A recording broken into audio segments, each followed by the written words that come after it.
Welcome to the 2024 NAVEX Next Risk and Compliance Virtual Conference. I'm Bill Cameron from Cameron Advisory Services, and I'm thrilled that NAVEX has asked me to introduce the closing keynote speaker, Allison Taylor. Quick housekeeping. You can explore the webcast icons for additional functionality, and if you have any technical problems, go to the housekeeping and FAQs in the resources and main session auditorium. So I'm thrilled to be here with Allison. I want to give a quick introduction, and then she's going to close this conference out talking to us about ethical culture, how to build them, how to keep them in your organization. Allison is a clinical associate professor at the NYU Stern School of Business, executive director of ethical systems, where she has spent the past 2 decades consulting with multinational companies on risk, anti-corruption, sustainability, human rights, culture and behavior, stakeholder engagement, ESG, and ethics and compliance. She's also been a senior advisor to both large companies and nonprofits, and previously worked at Transparency International, Control Risks, PricewaterhouseCoopers, and Fordham Law School. She's a 2023-2024 member of the World Economic Forum's Global Future Council on Good Governance. And last and absolutely certainly but not least, Allison is the author of Higher Ground, How Business Can Do the Right Thing in a Turbulent World, published by Harvard Business Review Press in February of this year. She joins us after completing a globe-trotting book tour on the back of truly stellar reviews for the book and what it has to say about how companies really can do better. Allison, welcome. Thank you so much, Bill. Very, very excited today to be talking about this topic. As you can see, the title of my presentation is How to Build an Ethical Culture in a Turbulent, Transparent World. So I'm going to do 3 things today. I'm going to talk about how the landscape for business ethics has changed, and I'm going to make the argument that this all means that culture and organizational culture is more of a strategic advantage or disadvantage than ever before. Then I'm going to talk about how many of our metaphors and the way we think about ethical business are no longer fit for purpose as a result of these big picture shifts in society. And then finally, I'm going to get real practical. I'm going to talk about what this means for ethics, compliance and sustainability professionals in organizations today. And I'm going to make the argument that it has never been such a good time to work in this profession, but we desperately, urgently need to reimagine this function to be more senior, strategic, and impactful. So let's get going. The first thing I want to say, which is an assertion, but I'm sure many people listening will recognize it, is that if you're running a business today, if you're a CEO or in the C-suite or an ethics compliance leader, it really feels like the picture on this slide. I talk to a lot of leaders of businesses. They feel like they're under siege. They're getting attacked for not pushing ESG and DEI and ethics hard enough. They're getting attacked for pushing it too hard. It really feels as if everybody is yelling at you on social media and inside the company. And there's this amazing quote in the bottom right of this slide from Ron Williams, who is the former CEO and chairman of Aetna, the insurance company. And he makes the comment here that most current CEOs rose to prominence by gaining customers or boosting profits, not necessarily doing what CEOs are expected to do today, which is navigate difficult, challenging, hot button social, environmental, and political issues. And so Williams said, in the face of all this turmoil, the face of all this societal turmoil, the face of all these stakeholder pressures, running the business, so the actual focus on the core functions rather than what stands you're taking and how you demonstrate whether you are responsible or irresponsible, that core function of running the business is just table stakes compared to these bigger picture and much, much more difficult questions. In the US context, we've got another issue, which is that we are extremely polarized. We're in an election year, so we can all see and hear this. Perhaps you know the Greek myth of Scylla and Charybdis, but it's a way of saying companies are stuck between a rock and a hard place. We have a group of people in America, mainly on the right, saying that ESG and DEI are a problem. They are a distraction from shareholder value. They're a distraction from making money. They're an inappropriate use of company time, and that all of this needs to go away. There are then a group of people on the left, including a lot of people that believe in sustainability and ethics, where really you get the impression that nothing a company can do will ever be good enough. We can see this headline on the left, Enough, which is a report from Ernst & Young.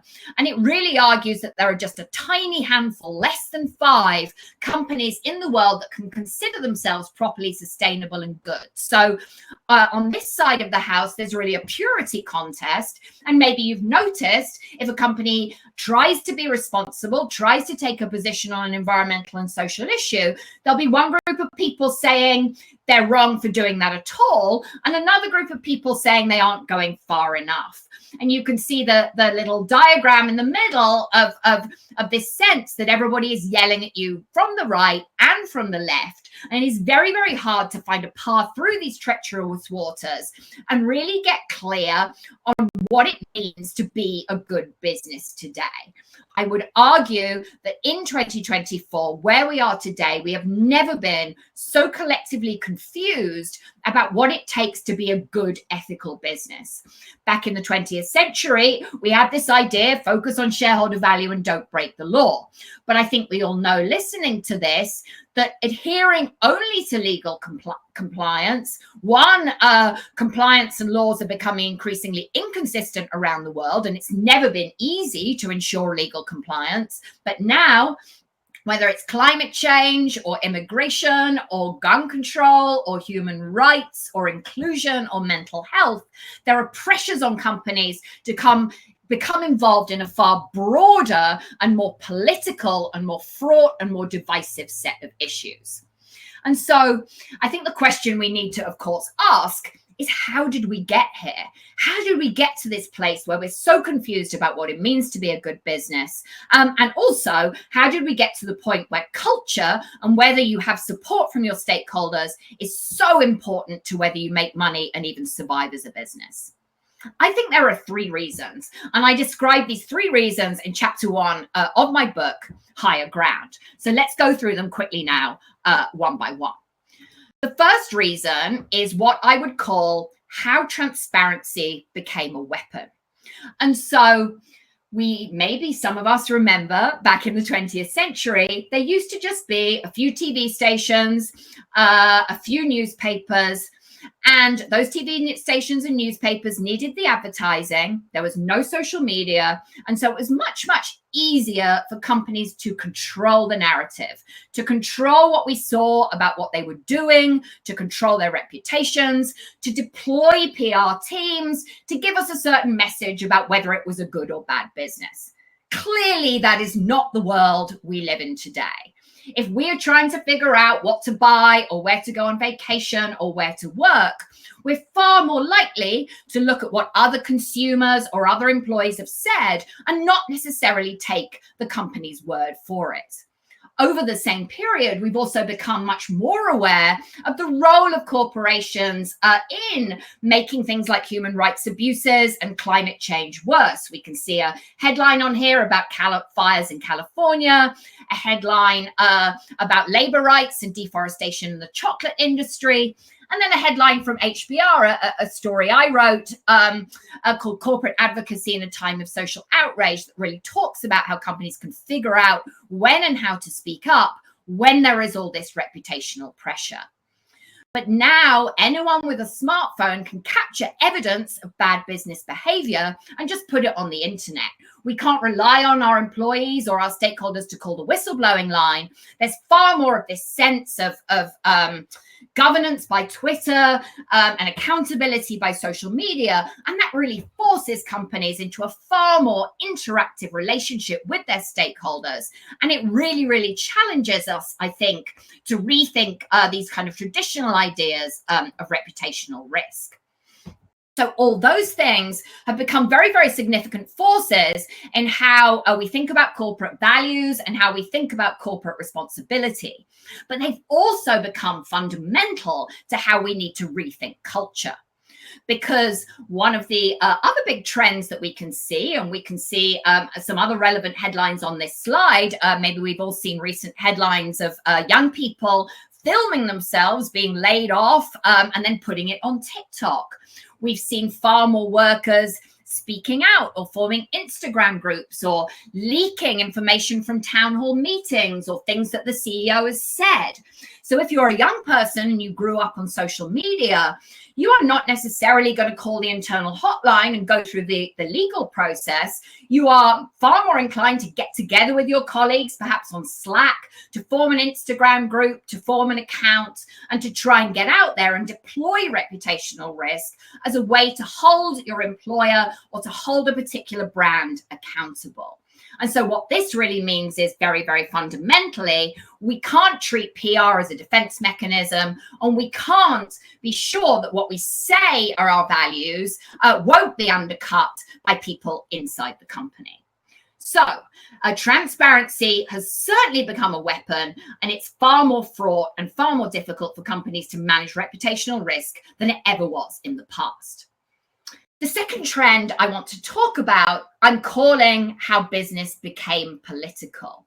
And again, perhaps we remember in the 90s or the early 2000s, there was a very strong consensus that business shouldn't get involved in controversial political questions, shouldn't get involved in geopolitical conflict, shouldn't get involved in speaking up on questions of climate change or inclusion or social identity issues. But now, as we know, companies are doing this all the time. And when I'm in the classroom with my students and I say, business used to be politically neutral, there used to be a consensus that business didn't get involved in these questions. There's a famous quote from Michael Jordan in the 1990s, Republicans buy sneakers too. And we all accepted, but why would you do that? Why would you take a controversial position and risk alienating some part of your stakeholders? But now, as we know, whether it's Putin invading Ukraine or whether it's police murders in the upper Midwest, whether it's the Middle East conflict or whether it's climate change or whether it's beef, we are now expecting companies to take positions on controversial issues. And my students don't even remember this time where business was politically neutral. And again, this is particularly fraught and particularly problematic in the US context, where we're very, very polarized and very, very divided. But actually, this is also a global story. There's quite a long quote on this slide, but it's from CSIS, which is a think tank in Washington, D.C. And this research makes the point that we are living in an age of global mass protests, historically unprecedented in frequency, scope, and size. There was some level of this societal turmoil in the late 1960s, but today it's even broader and more global. Whether you are in a democracy or an authoritarian country, whether you're in a developed or a developing country, it is likely that a large proportion of the population is upset with the government, upset with the lack of good social services, benefits, and opportunity, and is far more likely to be protesting than ever before. Popular protest has risen by an annual average of 11.5% between 2009 and 2019. And after that, of course, we had COVID, but I don't think people were any less angry just because they weren't allowed to leave the house at that time. And then there's really a money quote at the bottom of this slide. While each protest has a unique context, common grievances overwhelmingly center on perceptions of ineffective governance and corruption. So what has this got to do with business? This is obviously a lot of anger directed at the government. But my point really is that business in this context is caught up in these tailwinds. If we no longer trust government to deliver solutions to intractable problems like climate change or water shortages, we turn to business for those solutions. We turn to business leaders. We think they've got more ability. We've got more trust in them in many cases to solve these big picture social social problems. But of course, if you're the person running the business, very, very difficult to know which of these problems you can take on and which of these problems you can solve. And very, very difficult to do this without being accused of greenwashing or exaggerating or coming under all the pressures that we see companies under today very, very frequently. The final trend I want to talk about, I call how the professional became personal. And so when I first entered the workforce and I got consulting jobs, I thought that the idea was you have to do what you're told. You have to go to the office 5 days a week. You have to wear business clothes. You have to sit at your desk. You get told what to do. And after a while, you get promoted and you get to tell other people what to do. I can say with absolute certainty that that is not how my students, either at the MBA or undergrad level, think about their careers. They are far more interested in questions of values and social responsibility. They want to have jobs and careers that they can believe in and feel are aligned with their personal values. They want to be accommodated on questions from everything from remote work to mental health.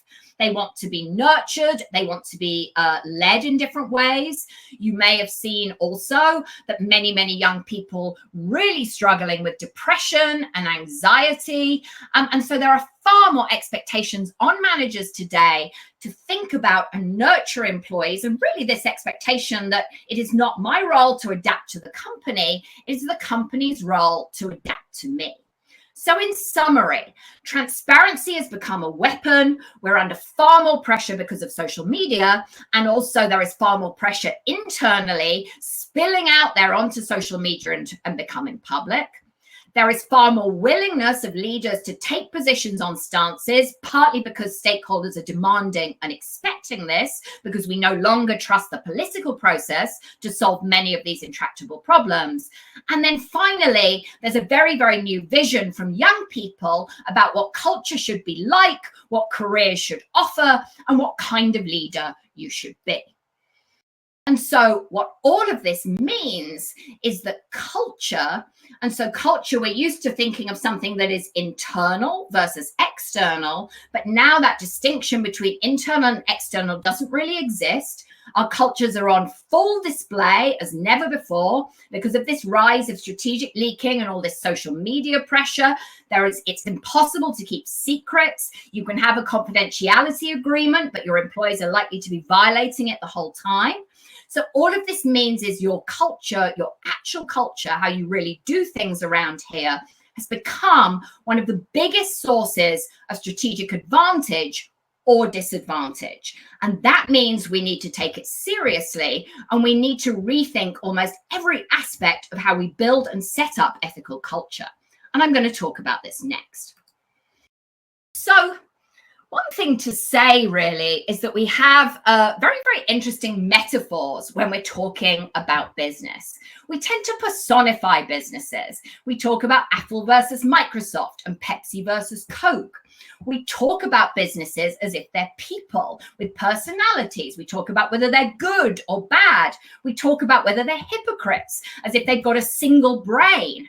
We treat them really as if they're these singular, self-interested actors that are just out there to make a profit. But of course, in real life, an organization is full of groups of people negotiating for power, resources, and strategic direction. In a very real sense, an organization is a sort of, it's an open social system. So the diagram on this slide sort of illustrates that. You can't, as a company, cut yourself off from what's going on in society. If wildfires or racism are an issue in society, they're going to be an issue inside the organization. So talking as if we can cut organizations off from societal trends, as if we can ignore them and just focus on the profit motive, really doesn't make that much sense anymore. And with this, we need to question a lot of the metaphors that we've been using to describe our efforts on business ethics. So we tend to talk about business ethics and ethics compliance in particular as if it's a way of kind of defending the company from external reputation or regulatory risk. We think about our ethics efforts as building a sort of moat around the company, like the picture of the castle that you can see on this slide. So if we have our policies and our procedures and our whistleblowing lines and our commitments and our sustainability reports and our advertising, we think we can protect the reputation of the company and the value of the company.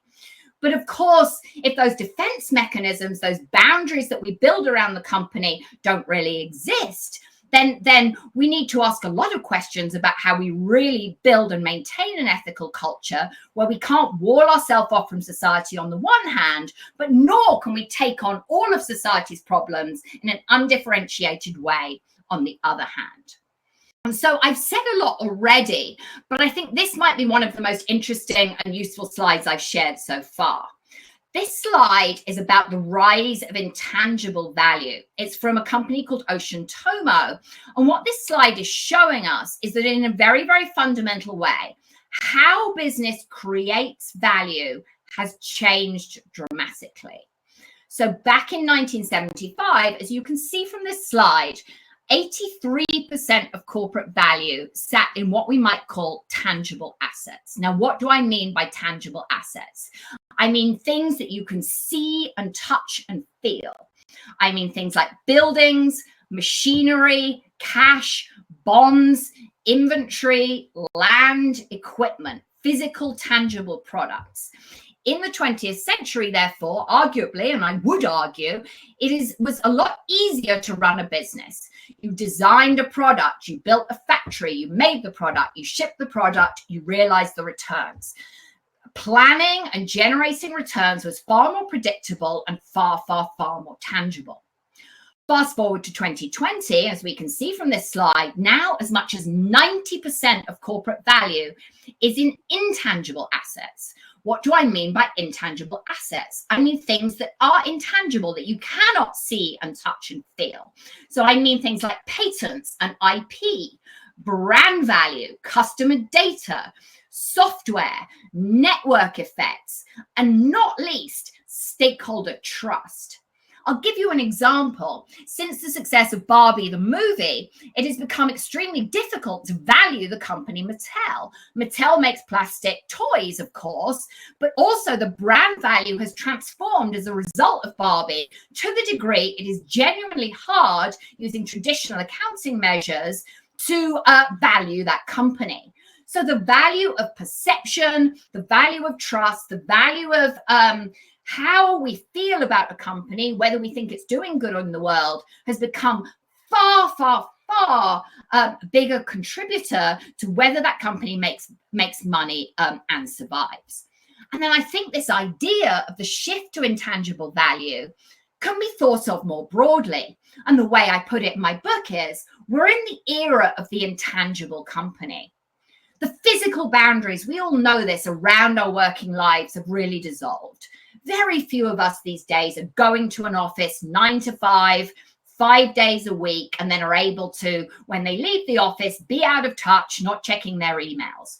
Remote work has really elevated the importance of coordination, communication, culture, and good leadership. The time boundaries around our working lives have dissolved. Microsoft did some work showing that many of us, we leave the office or we log off and then we look after our children, we feed them dinner, and then we get back online at 9 or 10 at night and we do more work. That always on expectation means we can no longer put a boundary around our working lives in the same way. I talked about how information boundaries have dissolved and how corporate confidentiality is no longer assured. So we can't treat ethics efforts like a defense mechanism when there's no such thing as confidentiality, and all of us can peer into what is going on inside corporations at every moment. Think about what happened after Elon Musk acquired X and how we got all these real-time updates from former Twitter employees about everything that he was doing from day to day. We can't keep secrets anymore. That's really, really important. I've also talked about shifting status boundaries. I hear far less respect for authority in the classroom. I hear this idea, I should have a voice, I should have a say in what this company is doing.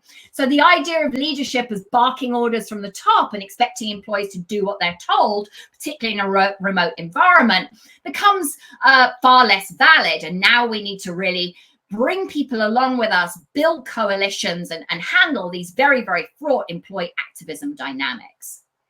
We've also got the idea that corporations are responsible, not just for their own company, but for their entire value chain. There is even regulation in the EU saying that you need to manage human rights and environmental risks in your entire supply chain. That is a transformative force for companies, all companies, and particularly people in ethics and compliance. And then finally, there's been the shift in how we think about strategy. We don't think that companies are just there to make short-term shareholder value anymore, but to really listen to stakeholders and build value over the long term.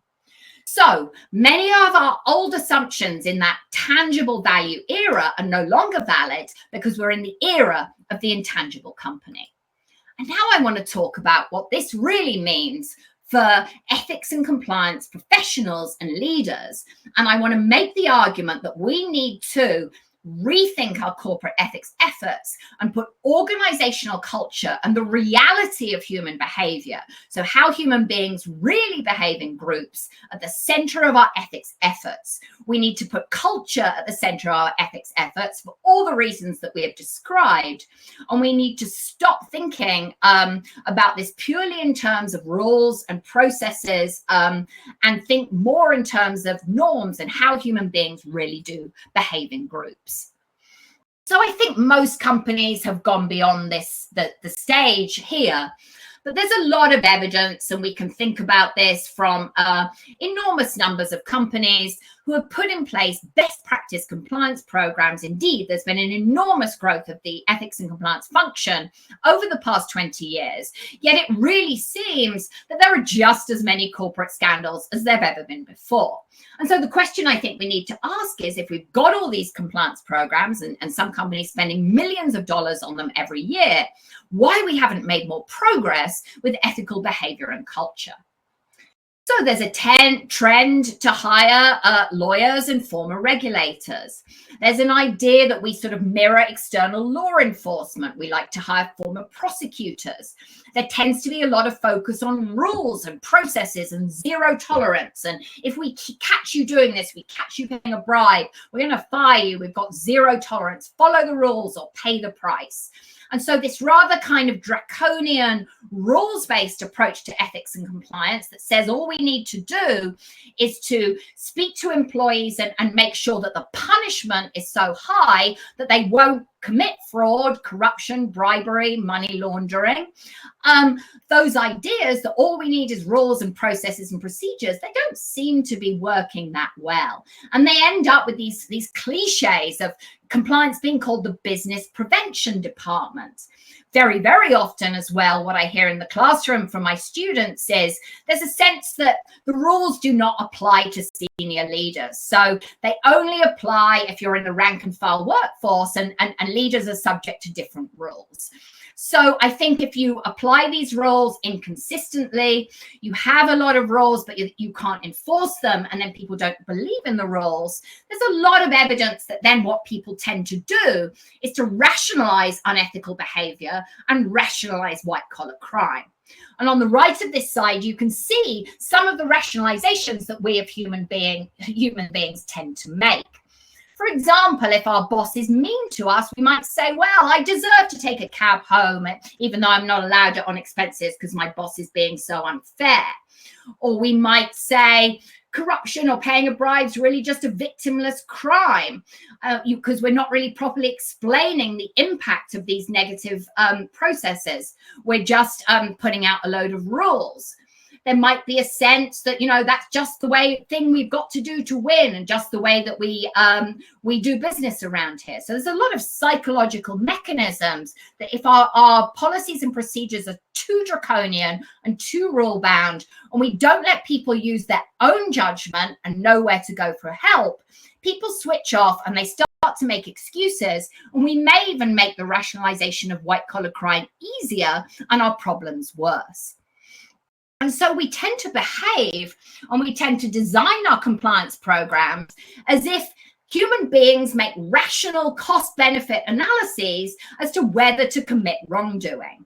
And that we're making these kind of rational calculations about fear of risk of punishment and risk of being caught. And all we need to do is make the risk of being caught credible.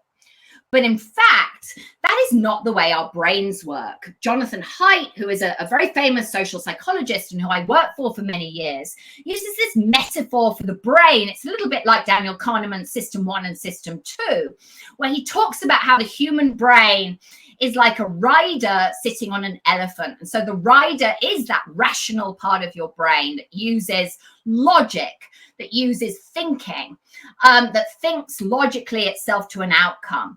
But as we all know, as you probably know, if you've ever tried to go on a diet or use self-control to restrain your impulses, it's very, very, very difficult to think consciously and rationally in this way. It's difficult to make decisions based on self-awareness and control. And so that rational thinking part of the brain is very often overridden by what John calls the elephant, which is the emotional experiencing part of the brain. So there is a far more powerful part of our brain that's fast, automatic, intuitive. This is where bias comes from. It's how we knew to run from tigers in the forest in prehistoric times. This part of our brain lacks self-awareness and control, and is far more emotional and experiencing. And so very often what happens is the rational part of our brain, the rider, we convince ourselves that whatever the elephant wants to do is the right way forward. So this is a way of saying we're not as logical, we're not as rational as we think we are, and that to really get people to behave better, you need to not just speak to their riders, you also need to speak to their elephants, and we need to understand that role of intuition and emotion in all human decision making, and we need to understand how human beings behave in groups. We tend to, in compliance, have these ideas that if we just find and remove the bad people, if we don't recruit the bad employees, those rotten apples, then we won't have a problem in the organization. But of course, it's not quite that simple. The reality is that those elephant parts of our brain, we're very, very, very influenced by what people around us are doing. Human beings are myopic. We have limited memory, we have limited attention, and we are highly, highly influenced by the behavior of people around us. So if you start a job, you don't necessarily, you'll have to sign the code of conduct, but you don't necessarily look at the code of conduct to figure out how to behave. You look at how the people around you, and particularly your boss, are signaling you should behave. You look at the signals your boss is giving about what kind of behavior is rewarded in this organization, what it takes to get promoted, even things like whether you should take a lunch break or log back onto your email at 10 or 11 p.m. at night. And so rather than thinking that all we have to do is set rules and find and remove the bad people, by the way, a tiny proportion of us are really only a tiny proportion of people are psychopaths or sociopaths. Most of us will cheat a little bit if given the opportunity. We should focus on designing organizations to make being good as easy as possible. And that means looking at leadership, incentives, structures, and norms. It means getting beyond rules and processes and to designing culture where being ethical is at the center, and we're really putting more trust in human judgment, and really rethinking ethics and compliance as an organizational design and culture issue. Some years ago, I did a piece of research where I asked the question of if there is a company with an unethical or corrupt culture, could you tell that a company is heading for an ethics scandal before that ethics scandal happens based on what the culture looks like? I did a lot of interviews with experts for this research, and we found that there was a consistent kind of culture in a company that is heading for an ethics scandal. And its characteristics are explained on this slide. So in an unethical culture, you'll tend to see a strategy where there's hyper competition. We need to eliminate the competition. Growth is the exclusive goal. We must win at all costs. We have no choice, but we've just got to do this to survive. In an unethical culture, you will see leaders who are complacent, who hoard information, who say, do as I say, not as I do. They disperse accountability, they avoid responsibility, and they create plausible deniability. There is also a tendency to venerate high performers. You know, we know that person is a problem, but he sells a lot, so we won't hold him accountable. So we tend to focus on the low performers and not those badly behaving high performers who very often are setting norms for other people. There's very often a devolution of responsibility and autonomy combined with limited oversight, so that groups are isolated and problematic leaders can develop these kind of microcultures where fraud and corruption become more likely. You tend to, in unethical cultures, see strongly hierarchical and directive, top-down, opaque, myopic decision-making. Of course, in unethical cultures, you see discretionary bonuses and unrealistic targets set without regard to market conditions or employee behavior. That's been a feature of many major corporate scandals in recent years, is incentives that encourage or really even force employees to behave badly in order to meet their targets. And then you tend to see in unethical cultures a sense of fear, necessity, insecurity, powerlessness, rivalry, in-group jokes, and secrecy, fear, and a lack of pride in the organization. So I found that the archetypal unethical team is based far from headquarters under a secretive but domineering leader. The team is widely regarded as successful and high-performing, but guards information, is very secretive and avoids scrutiny. And then there's very, very high in-group loyalty. And so if we know this, if we know that unethical cultures have a lot in common, when we think about how we design our ethics and compliance efforts, we can do this bearing these things in mind. So this is from some more research I did a few years ago, where I found that you need to think about ethical culture in terms of 5 levels. You need to think also not just about structure and process, but also about work climate and norms. So at the individual level, how we're speaking to the individual employee, you need to think about incentives that consider unintended consequences and reward not just whether a target was achieved, but also how a target was achieved. In order to help here as well, you need to support diversity and inclusion so that people feel comfortable being themselves at work and they feel psychologically safe in order to speak up. And that requires inclusion. You need to support, obviously, effective whistleblowing and grievance mechanisms, but you also need leaders who are focused on and rewarded for ethical conduct. You need to have role and task clarity within teams so that people are clear what their remit is and isn't, and you don't get role conflict. And then that importance of psychological safety, that importance of people feeling comfortable to speak up and raise concerns cannot be overstated. You need to empower oversight functions. At the same time, we need to get beyond those siloed approaches. We tend to have silos, one for sustainability, one for compliance, and one for HR. And that doesn't work in the face of all the cultural challenges I've described in this presentation already. And then finally, we can't just focus on the law.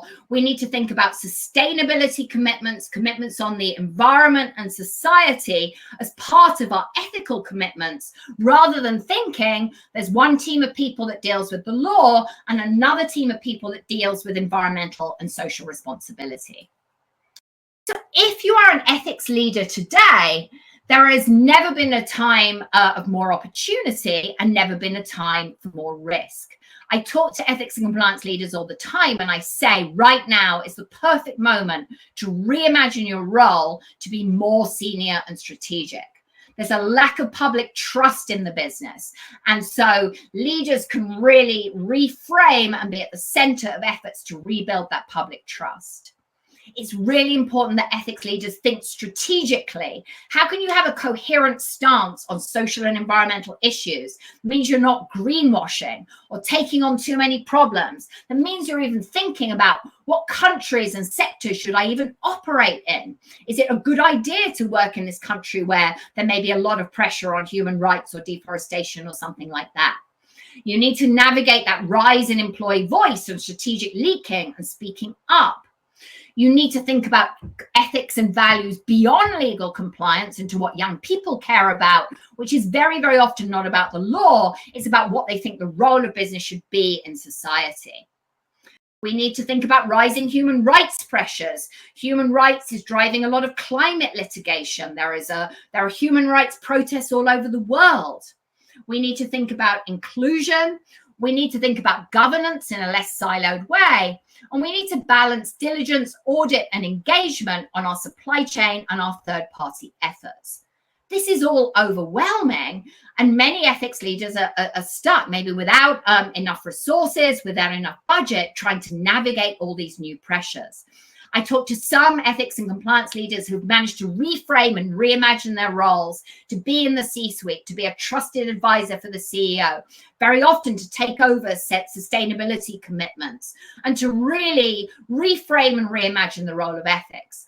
I also talked to other leaders that are being burdened with ESG reporting and all these other social environmental responsibilities without being given more power and resources.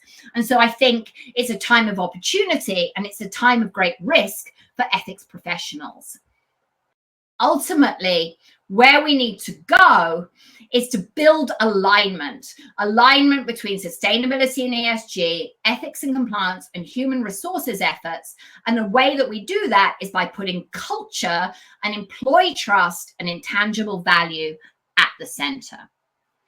So I'm going to get into conversation with Bill about all the things that I've said in a minute, but I want to close really by talking about the final chapter of my book, Higher Ground. And I set out a list of principles and a list of ways to think in my final chapter that brings together some of these arguments that I've made in this presentation.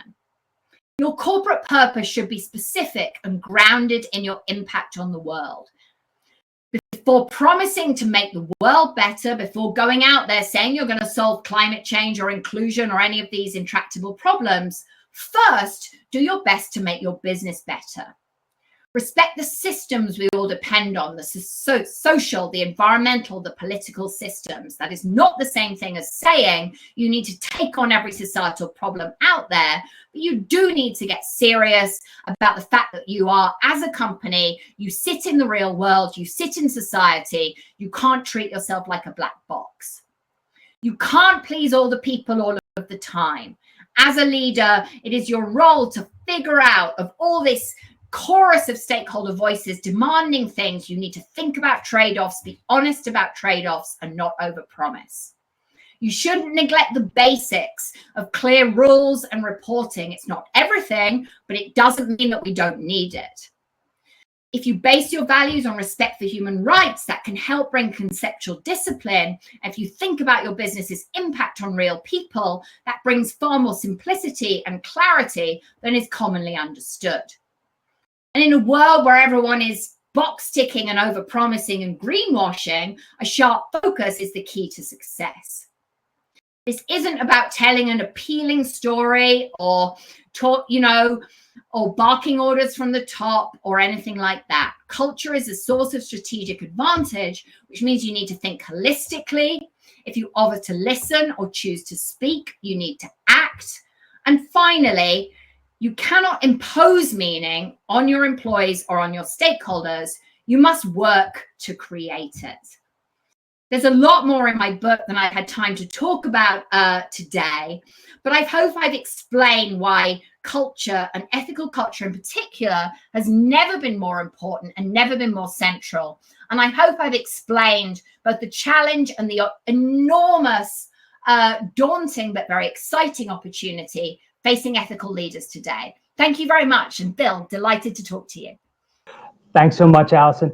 That was a great distillation of the thrust of Higher Ground, both the ethical dilemmas companies face and the guidance on how they can do better. The book provides even more depth and a lot of great examples, and I encourage folks to read it. I had a couple of questions, and one of them came to me while I was listening to you.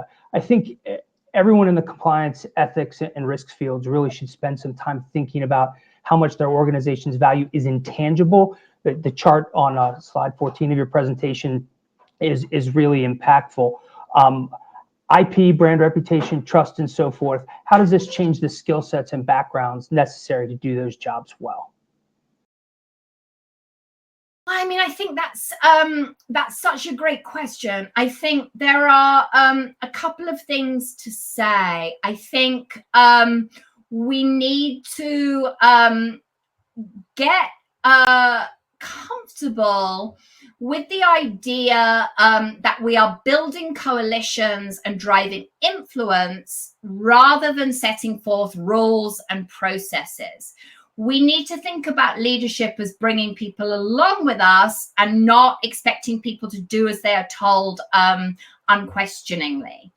I think it behooves anybody working in compliance and ethics today to at least get comfortable with ideas of sustainability and ESG and inclusion. It doesn't mean you need to be a deep expert, but the way I would think about it is have a major in ethics and compliance and have a minor in environmental and social responsibility. So you can navigate these things and you can think about them from a strategic point of view. It makes no sense to consider these as two separate questions. As ESG is becoming regulated, compliance teams are being held responsible for ESG disclosures, which means you need to get comfortable with the basic strategic concepts behind these areas.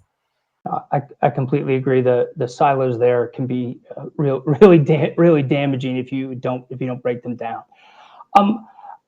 Another question I had is that you've noted both in the book and in some other talks you've given the paradox that results when firms that set the lofty sustainability or culture-related goals and that the paradox that when they actually receive mostly negative scrutiny for falling short of setting those goals, even when arguably they've made net positive progress. While companies that make no effort at all and just kind of keep quiet, they escape with less reputational damage and sometimes without any scrutiny. How do you suggest organizations do better, but in a way that limits the risk of ending up thinking, why did we bother? Yeah, I mean, I love this question because I think it's one of the trickiest issues out there. And you've probably noticed, I mean, people listening have probably noticed this. We tell a story, right? That if you are an ethical business or a sustainable business, you'll have a better reputation. And to some degree, that's true. People will trust you if you're running a good business. But if you're an NGO, if you're an activist trying to drive change, it makes sense for you to attack the leaders, to pressure the leaders. We can think about many examples from the news recently, but if you're an activist, you're trying to get a whole sector to move.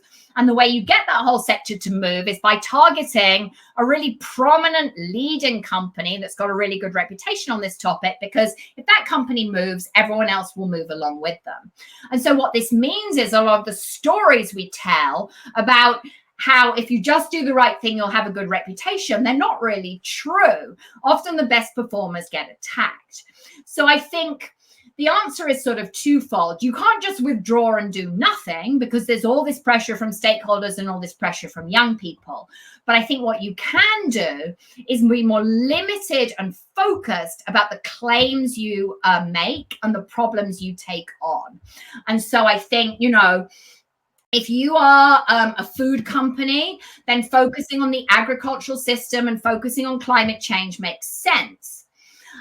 If you are an oil and gas company, focusing on climate change makes sense. If you're a pharmaceutical company, focusing on the impact, the health impacts of your product makes sense. But it doesn't mean that you need to take on every problem out there. And it certainly doesn't mean you need to overpromise and say that you're going to solve really intractable problems. So I think, a good example would be like before going out there and having a big PR strategy about how great you are, make sure you've got your ducks in a row on HR and employee benefits and employee wages. So start. Yeah, it's the line on this on the last slide. Before you go out there promising to make the world better, which will get your head above the parapet and get you attacked, focus on the fundamentals of your business. Do your very best to make your business better and control the issues you can control. Once you've done that, you can go out there and try and change the world. But most companies haven't got the basics in place. Thank you. Do we have time for one more? One more question. So in Higher Ground notes with great empathy the plight of middle managers who bear an increasing burden of interpreting and implementing leadership messaging and initiatives to the rank and file employees and other stakeholders. It all falls on them a lot of the time, and you noted that in your book. When this was discussed in a LinkedIn exchange both you and I participated in some months ago, you indicated you were thinking of this topic for your next book. What might a book on that subject look like? Well, I talked about it a little bit in this conversation, but I do think managers are really struggling and really struggling to manage the expectations of young graduates. There's a very, very obvious point to be made, but people don't make it nearly as much as I think they should, which is if you're under about 27 or 28, you don't remember corporate culture before the pandemic. You don't remember that time you were expected to go to the office 5 days a week and you weren't allowed to talk about your mental health or burnout, and you weren't allowed to, walk your dog in your lunch hour. And so, I think with the shift to remote work, the generational shifts, the value shifts, and then the need for leaders to take on far more kind of problems related to social identity, related to environmental issues, related to social issues. A lot of the ways that we're telling leaders to behave don't really make sense anymore. You see leadership job descriptions have changed. It's not so much about technical skills anymore. It's like, can you bring people along with you? Can you make people feel safe to speak up? Can you manage for the good of the team? Do you know what to do when your employee's like, I'm really burnt out and I'm having a lot of mental health problems and I don't want to do any work this week? And so I think we need to do a lot of things. I think we've kind of bent over backwards to try to accommodate some of these demands.